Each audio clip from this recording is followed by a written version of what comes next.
Hello, in this tutorial we are going to start looking at the reports that you can use based on the data from the behavior point system that ClassDojo uses. As you can see, I've already signed into my class for the day, and I've already taken attendance. I think that this is a great way to start every time you get on ClassDojo. That way it's not something that you forget about. If you were to ever forget attendance, you can always go back to past days and mark that. But it's really important to start out by marking your attendance. That way if there is a student not there, they are not getting the class points if you're giving everyone points for something that they're not in class for. So I think that's an important thing to do. Okay, so when we're on this home screen, we're going to go to Reports, the tab at the top, and you can get this very nice visual looking at the behavior for the class. As you can see under this Reports tab, there is so much here for us to look at. What I have up right now is what they call a donut, and it gives my overall percentage of how the points were for the whole class. You can see it has whole class up here, and the donut is what we're on right now.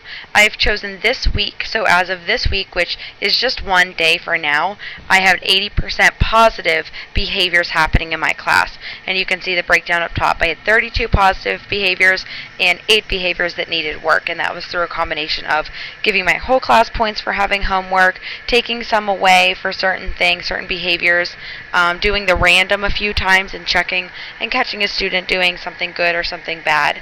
And you can see that in my donut, I can see all of that, right? I have my homework for all 20 students got that, so that took up about half of my circle. And then you can see the other positive behaviors that I noticed. I saw teamwork, on-task behavior, participating students, students with persistence, and students working hard.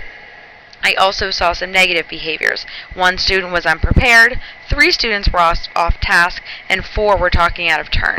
So this is a really nice visual for you to see what positive behaviors happen often, and at the same time what negative behaviors happen often. I can easily see that talking out of turn is the negative behavior that happens most in my class.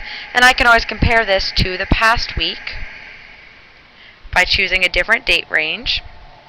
And you can see my last week was apparently a lot more positive, and my problems here were unprepared, talking out of turn, disrespect, bullying, and off task. So I'm noticing that off task and talking out of turn are definitely one of the negative behaviors that I'm seeing pretty often, but homework, being on task, and all of these other things are also happening very often, which is good, which is what we want to see. If you scroll down, it lists them out one by one, so I can see every single point given, every single point taken away, why, and to who. And if you look over here on the left, it breaks it down by student, and I can click on each student and see exactly where they were at. So let's look at Elijah for last week. Elijah was 100% positive in my class. He was on task twice. He had his homework once, and he was persistent with his work once. Looking at Ava, she was 71% positive last week. She showed teamwork, on task, working hard, homework, but she was unprepared once and disrespectful once. And I can always compare Ava last week to this week. Oh, and she was 100% positive this week. And I can even put them all together, so I can look at everything that's happened in June overall and get those numbers as well. So this is a really, really awesome breakdown.